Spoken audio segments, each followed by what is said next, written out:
TC Rádio, a rádio oficial de quem investe. E o Bruno Mazzoni, que tá na ponta da conexão, traz os seus destaques iniciais, em linha ou não em linha com o Corleta. Indifute Dolfute. Queremos ouvi-lo, Brunão. Bem-vindo. Sextou! Sextou, graças a Deus, né? Chico Pinheiro na veia. Bom dia para vocês, bom dia para todos que nos acompanham no YouTube, através aqui do canal TC Rádio. Eu corroboro a opinião do Corleta, embora no preço eu considere que caso o índice rompa aí por não achar bacana o arcabouço, ou algo do tipo, alguma narrativa nova entre aí e faça o nosso índice romper a mínima da semana, que está aqui, eu tô compartilhando com vocês o gráfico do índice, né?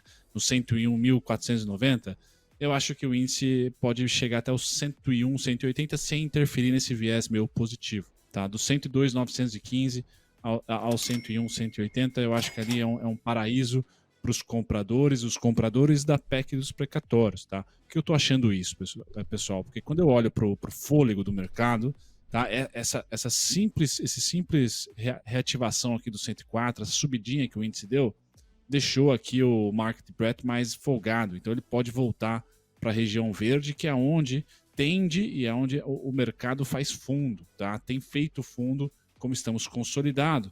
Tecnicamente, eu vou dizer para vocês que o Ibovespa pode fazer um fundinho técnico, mas em fluxo, como vocês estavam comentando e o Corleta comentou, eu acho que o fluxo é positivo para compra, o saldo é comprador.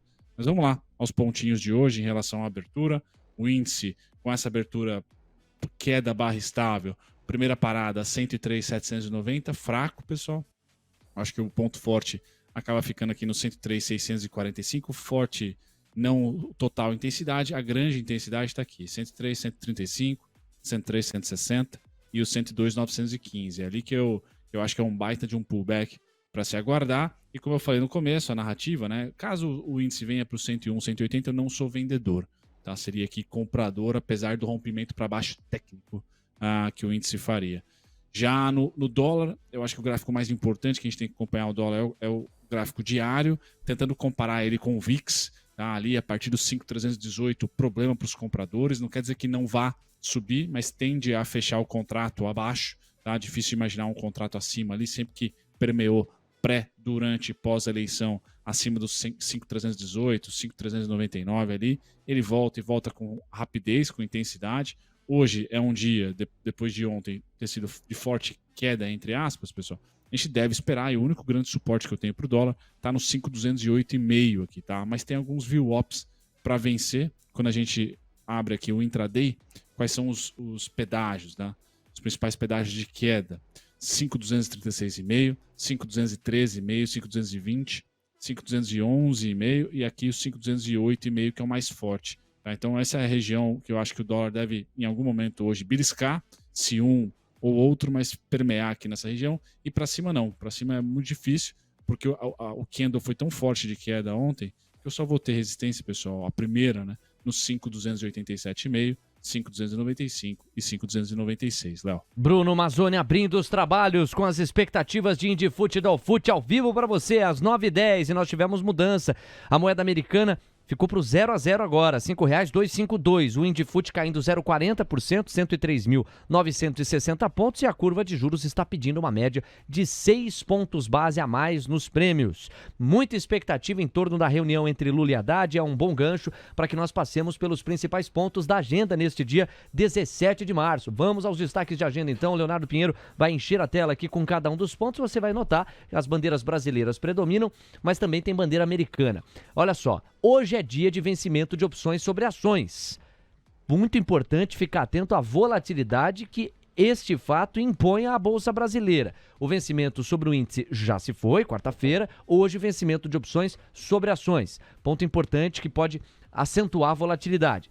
Há vencimento quádruplo de opções nos Estados Unidos. É a chamada bruxaria quádrupla. Eu vou ouvir o Corleta em seguida com esse gancho. E antes o Diego vai nos passar ou nos levar para o pré-mercado americano. 9 da manhã, este fato já foi superado. PNAD contínuo, a fotografia de janeiro e o IBCBR segue no nosso radar. Quando a bola chegar no Diego, ele vai poder contemplar, havia a expectativa de que às 9 da manhã o IBCBR fosse divulgado. Trata-se da prévia do PIB. Aí nós temos às 10 da manhã a primeira reunião extraordinária do Conselho Nacional de Política Energética. Importante para o investidor que monitora o setor colocar na agenda. Às 10 da manhã acontece a primeira reunião extraordinária do Conselho Nacional de Política Energética. 10h15, produção industrial mensal e anual nos Estados Unidos. 11 da manhã, condições de negócios, confiança do consumidor da Universidade de Michigan. Tudo isso referente a março já, fotos quentes, também na terra do Tio Sam. 2 da tarde, contagem de sondas Baker Hughes, é uma foto semanal. E nos balanços pós-fechamento, M. Dias Branco é o que mais chama a atenção.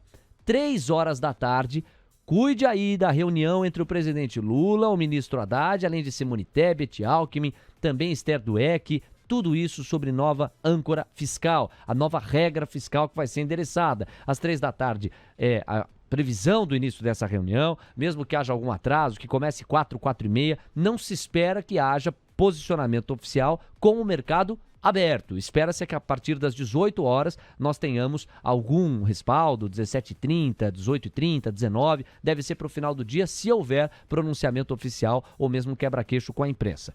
O investimento estrangeiro direto na China também chama a atenção, não há um horário específico para ele, mas é uma fotografia que será referente ao mês de fevereiro. Uma agenda bastante pesada que tem como grande evento da porta para dentro, não há dúvida, a reunião entre Lula, Haddad e outros personagens da República e da composição ministerial em torno da nova regra fiscal, mas também tem outros pontos importantes, entre os quais vencimento de opções sobre ações aqui no país e a bruxaria quádrupla nos Estados Unidos. Diego, traz a fotografia do pré-mercado americano, o Coleta na sequência comenta o que é a tal da bruxaria quádrupla, que muita gente não entende, e na sequência o nosso Bruno Mazzoni traz os gráficos da terra do Tio Sam. O Guilherme Cunha já chegou, daqui a pouquinho o destaque inicial é dele. Pois não, Diego? Vamos lá, pré-mercado americano misto neste momento, Léo. Dow Jones Futuro está recuando 0,53% aos 32.311 pontos. O S&P Futuro está em queda de 0,38% aos 3.979 pontos, enquanto o Nasdaq Futuro avança 0,06%, bem próximo da estabilidade, mas no patamar positivo aos 12.723 pontos. Yields de 10 anos estão desidratando 8 pontos base e meio para 3,5% de rendimento ao ano para o investidor. No caso, é cravado esse rendimento, viu? Falando dos yields de 2 anos agora, eles estão desidratando 3 pontos base para 4,13% de rendimento anualizado. O índice VIX está subindo 4,53%, chegou nos 24,02 pontos, enquanto o DXY, que compara o dólar com outras moedas pares, está recuando 0,22% aos 104,20 pontos. 9h14, bruxaria quádrupla nos Estados Unidos. O que é e como isso nos impacta? Impacto é de maior volatilidade. Acho que a semana já foi muito dura, né? Muito volátil. Pois é. Então o pessoal deve ter bastante prejuízo a realizar, ou lucro a realizar com opções e com futuros, né? A bruxaria quádrupla basicamente é um vencimento de 4 derivativos diferentes no mesmo dia. Você tem opções sobre ações, opções sobre índices, que é similar ao que a gente tem aqui. Você tem futuros de índice, como a gente tem aqui, e lá nos Estados Unidos, mercado absurdamente mais líquido que o nosso, você tem futuros de ações também. Então você pode comprar, em vez de você comprar ação da Apple, você pode comprar o futuro de ação da Apple. Algo que no mercado brasileiro a gente não consegue. Até tem formalmente, mas liquidez zero. Então você tem esse vencimento de opções e de futuros sobre ações e índices. Então são 4 derivativos diferentes, todos vencem no mesmo dia. Então, às vezes, tem muito prejuízo a realizar, muito lucro a realizar dentro de diferentes agentes. Isso traz ali uma volatilidade, um encerramento de posição, compra de hedge. Isso pode trazer uma volatilidade adicional ao pregão, especialmente dado que essa última semana a gente viu uma volatilidade bizarra, né? A renda fixa americana apareceu. Renda fixa da Nicarágua, sei lá, do Brasil. Cara, o Treasury cai 50 num dia, ponto, sobe 30 no outro, parecia o DI no meio da eleição, sei lá, tipo. Então, realmente foi muito volátil a semana, isso tende a acentuar esse viés. Então, nessa sexta-feira deve ser um dia de bastante sacode lá fora. Tá aí o Felipe Coleta. Bruno Mazzoni. Quadruple Witching. Freaky Friday! E aí estão as 4 bruxas que o Corleta, no contexto financeiro, conceituou. Ô Bruno Mazzoni, você que é um amante de Michael Jackson, esse efeito sonoro vem de Thriller, não é? Exato. Aqui, a risada final de Thriller. Você me jogou. Que salvo engano... Ah, não era fã do Michael Jackson? Duvido que você não era fã do Michael Com Jackson. certeza, tem pôster dele aqui, sem dúvida.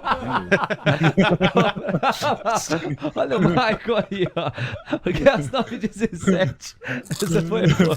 Brunão, às 9h17, pro Michael Jackson, que não sei em qual plano está, mas se estiver, estará nos acompanhando, você traz o seu destaque americano, pois não? Vamos lá, Léo. Bom, destaque os gráficos que eu vou compartilhar com vocês, pessoal, ainda em compasso de espera, pelo menos sem grande volatilidade. Eu tenho preferido compartilhar com vocês aqui da rádio o gráfico mensal do DXY, que é para tirar um pouquinho do ruído dos dias, tá? E a gente pode perceber que a grande volatilidade, a grande narrativa que era inflação, crescimento econômico ainda robusto norte-americano, foi em fevereiro. Março, ninguém sabe o que faz. Tá? Então, está dentro da volatilidade de fevereiro, a volatilidade desse mês, e deve permanecer. Estamos aí na segunda quinzena, iniciando ela do mês. Difícil imaginar que o dólar vai ser o grande protagonista. Tá, pessoal? O próximo grande ativo já foi. Tá? Acho que está em outro tipo de ativo, tá? Que a gente vai ter que analisar e ainda não foi descoberto para quem a gente aposta, né? Se China, se recessão, ouro, ou se de repente no fortalecimento, numa estagflação americana. Tá? Olhando para a curva de juros, como o Corleta falou, né, a lá Nicarágua ou DI brasileiro, bastante volatilidade aqui.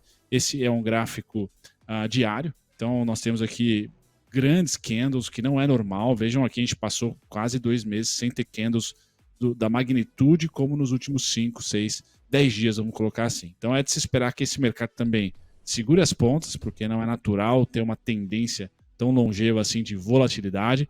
Pode ter tendência de alta ou de baixa? Sem dúvida nenhuma, mas está data dependente. Acho que as novidades, Credit Suisse e também aí o banco do Silicon Valley, eu acho que vão cessar, tá certo, pessoal? Então, o curva de juros americano também deve se movimentar quando próximos dados forem divulgados. O S&P acabou, vamos dizer assim, respirando nos nossos pontos, com bastante cauda aqui.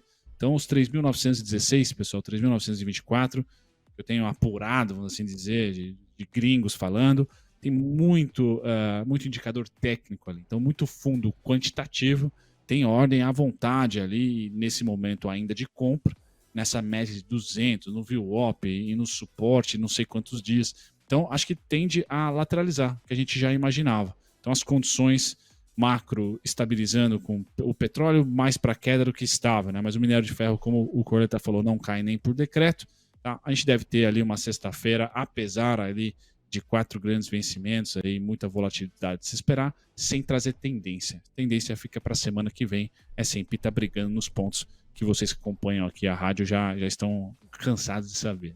9h19. Esse é o Bruno Mazzoni, que vai se despedir preparando os gráficos de minério de ferro e petróleo. Eu já deixo o Bruno com essa referência, essa ancoragem. Bruno, eu já te devolvo a palavra. O Indifut está na mínima intradiária, 103.900 pontos, é o que nós temos. Temos um rápido recado antes do Bruno fechar então com minério de ferro e petróleo. Mas o Indifut caindo quase 0,50%, 103.895 pontos. A moeda americana está avançando 0,1% a R$ 5,257 e a curva de juros está pedindo agora 8 pontos base em média em toda a extensão. Então nós temos um claro recado por hora. Ó. Curva de juros mais altista. O dólar ainda não acentuou uma direção forte, mas está subindo 0,15. O Indifut já firmou. Aí não.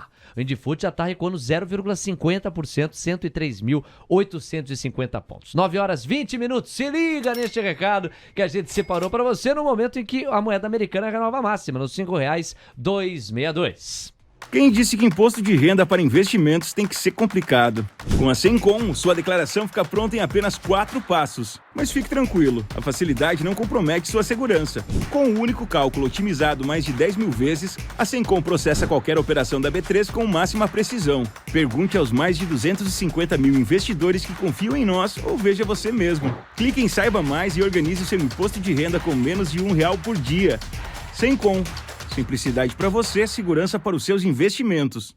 Dado o recado, 9h21. Bruno Mazzoni, para encerrar sua primeira participação, os gráficos do minério de ferro e do petróleo, o espaço é seu.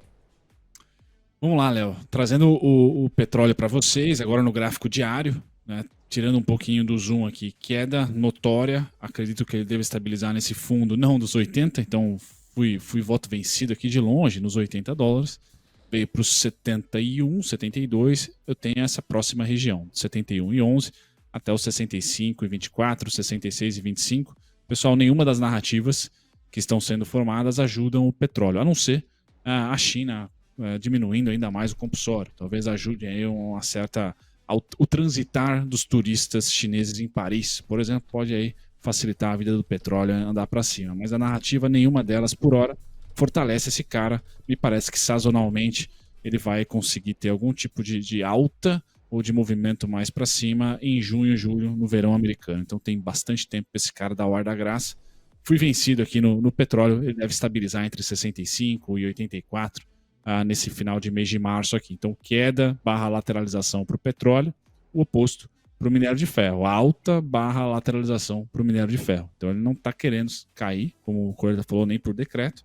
E eu tenho esses pontos aí, ele deve ficar brigando entre 139, 133, 125 meio do caminho, 116, 113, pessoal. Essa deve ser a volatilidade do petróleo, que é muito boa. Acho que o Gui falou ontem da Vale, né? Sim, a Vale hoje tem uma condição macro muito mais favorável do que a Petrobras, por exemplo, o que deve transformar ela na blue chip exportadora mais valiosa e mais lucrativa lá em maio no resultado do primeiro tri. Brunão que volta a falar com a gente ao vivo às 10h15 já na cobertura do Mercado à Vista. Bruno, obrigado, até lá. Valeu, Léo, até daqui a pouco. TC Rádio, a rádio oficial de quem investe.